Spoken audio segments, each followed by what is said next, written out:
Segundo Samuel. Shemuel Bet. Capítulo 16. Quando David tinha passado um pouco além do cume do monte, Ziba, ajudante de Mefibosete, o esperava ali, com 2 jumentos selados, carregados com 200 pães, 100 tortas de passas, 100 tortas de frutas de verão e um jarro grande de vinho. O rei perguntou a Ziba: Por que você trouxe essas coisas? Ziba respondeu: Os jumentos são para os da casa do rei montarem. O pão e as frutas de verão são para os homens comerem. E o vinho é para os que ficarem exaustos no deserto. O rei perguntou: E onde está o filho do seu amo? Ziba disse então ao rei: Ele ficou em Ial-Shalaim, pois disse: É hoje que a casa de Shaul me dará de volta o reino de meu pai. O rei disse então a Ziba: Tudo que pertence a Mefibosete agora é seu. Ziba disse: Eu me curvo diante do amo, que eu ache favor aos seus olhos, meu amo, o rei. Quando o rei David chegou a Baurim, um homem da família da casa de Shaul, chamado Simei, filho de Gera, veio em sua direção, amaldiçoando. Ele atirava pedras no rei David e em todos os servos do rei David, bem como em todo o povo e nos homens valentes que estavam à direita e à esquerda do rei. Simei dizia o seguinte ao amaldiçoá-lo: Fora, fora daqui, homem culpado de sangue, homem imprestável. Yahu está fazendo recair sobre você toda a culpa de sangue pela casa de Shaul, no lugar de quem você reinou. E Yahu está entregando o reino nas mãos de Absalão, seu filho. Agora veio sobre você a calamidade, porque você é um homem culpado de sangue. Então Abisai, filho de Zeruia, disse ao rei: Por que permitir que esse cão morto amaldiçoe o meu amo, o rei? Deixe-me ir lá e decepar a cabeça dele. Mas o rei disse: O que eu tenho a ver com vocês, filhos de Zeruia? Deixe que ele me amaldiçoe, pois Yahu lhe disse: Amaldiçoem David. Portanto, quem lhe dirá: Por que você está fazendo isso?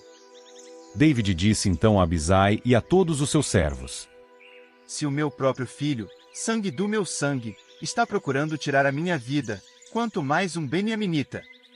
Deixem que ele me amaldiçoe, pois Yahu lhe disse para fazer isso. Talvez Yahu veja a minha aflição e Yahu me dê bênçãos em vez das maldições que hoje são invocadas sobre mim.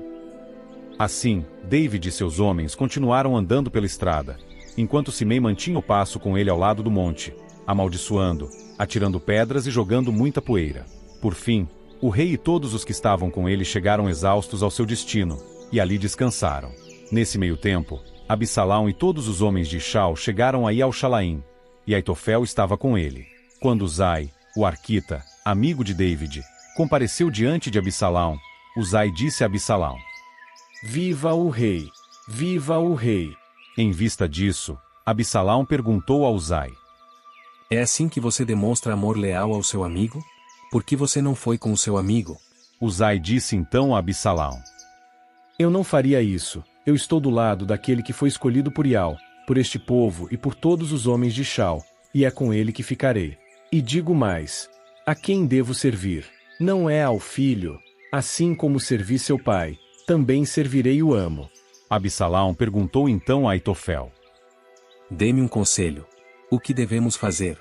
Aitofel disse então a Absalão: Tenha relações com as concubinas do seu pai, aquelas que ele deixou para tomar conta da casa. Quando todo o Shaul souber que o seu pai passou a odiar você, os que apoiam você se fortalecerão.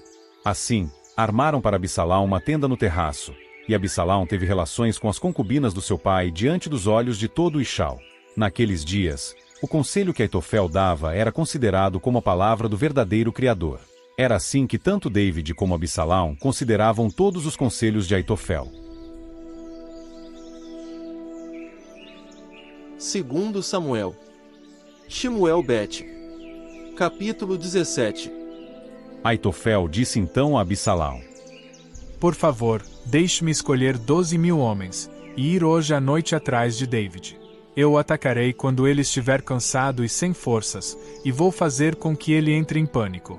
Todos os que estão com ele fugirão, e eu matarei somente o rei. Então trarei todo o povo de volta a você. A volta de todo o povo vai depender do que acontecer com o homem a quem você procura. E todo o povo ficará em harmonia. A proposta era boa aos olhos de Absalão e de todos os anciãos de Ishal. No entanto, Absalão disse: Chamem também Uzai, o arquita, e ouçamos o que ele tem a dizer. Portanto, Uzai compareceu perante Absalão. E Absalão lhe disse: Esse foi o conselho de Aitofel. Devemos seguir o conselho dele? Se não, diga você o que devemos fazer. Então Uzai disse a Absalão: Desta vez, o conselho que Aitofel deu não é bom.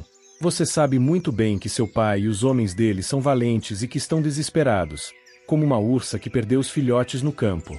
Além disso, seu pai é um guerreiro e não passará a noite com o povo.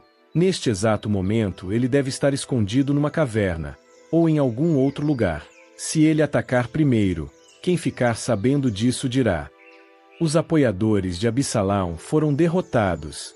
E até mesmo o homem corajoso, que tem um coração de leão, ficará fraco de tanto medo, porque todo Ishal sabe que seu pai é um guerreiro valente, e que os homens que estão com ele são corajosos. Meu conselho é o seguinte: reúna todos os homens de Ishal junto a você, desde Dan até Berseba, tantos como os grãos de areia à beira do mar, e você deve comandá-los na batalha. Nós o atacaremos onde quer que ele estiver. Cairemos sobre ele assim como o orvalho cai sobre a terra, e nenhum deles sobreviverá, nem ele nem os seus homens. Se ele se esconder numa cidade, todo o Ishal levará cordas até aquela cidade, e nós a arrastaremos para o vale até não sobrar nem mesmo uma pequena pedra. Então Absalão e todos os homens de Ishal disseram: O conselho de Uzai, o arquita, é melhor do que o conselho de Aitofel. Pois Ial tinha decidido frustrar o bom conselho de Aitofel. Ial fez isso para trazer calamidade sobre Absalão. Mais tarde, Uzai disse aos sacerdotes Zadok e Abiatar: Foi assim que Aitofel aconselhou Absalão e os anciãos de Ishal, e foi assim que eu aconselhei.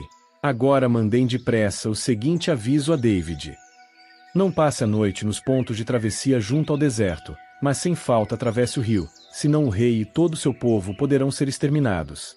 E Aonatais e Aimaas estavam esperando em Enrogel. Uma serva levou o recado para eles, e eles foram contar ao rei David, pois não quiseram arriscar ser vistos entrando na cidade.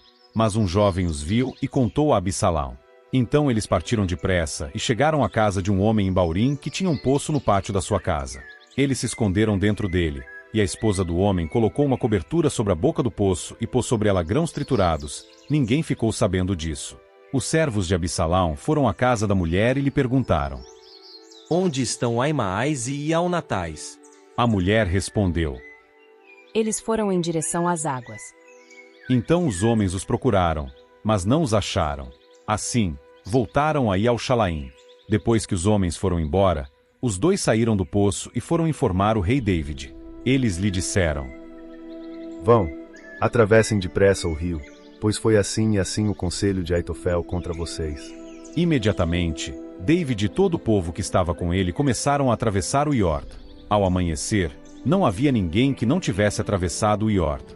Quando Aitofel viu que seu conselho não tinha sido seguido, selou um jumento e foi para casa, em sua cidade.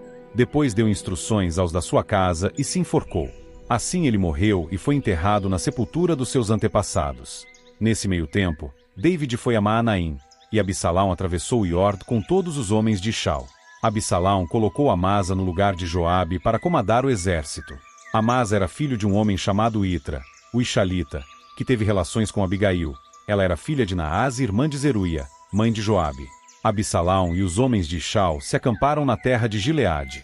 Assim que David chegou a Maanaim, Sobi, filho de Naás, de Rabá dos Amonitas, e Maquir, filho de Amiel, de Lodebar, e Barzilai, o gileadita de Rogelim, trouxeram camas, bacias, panelas de barro, trigo, cevada, farinha, grãos torrados, favas, lentilha e sementes tostadas, também mel, manteiga, ovelhas e queijo. Trouxeram tudo isso para que David e o povo que estava com ele comessem, pois disseram: O povo está faminto, com sede e cansado no deserto.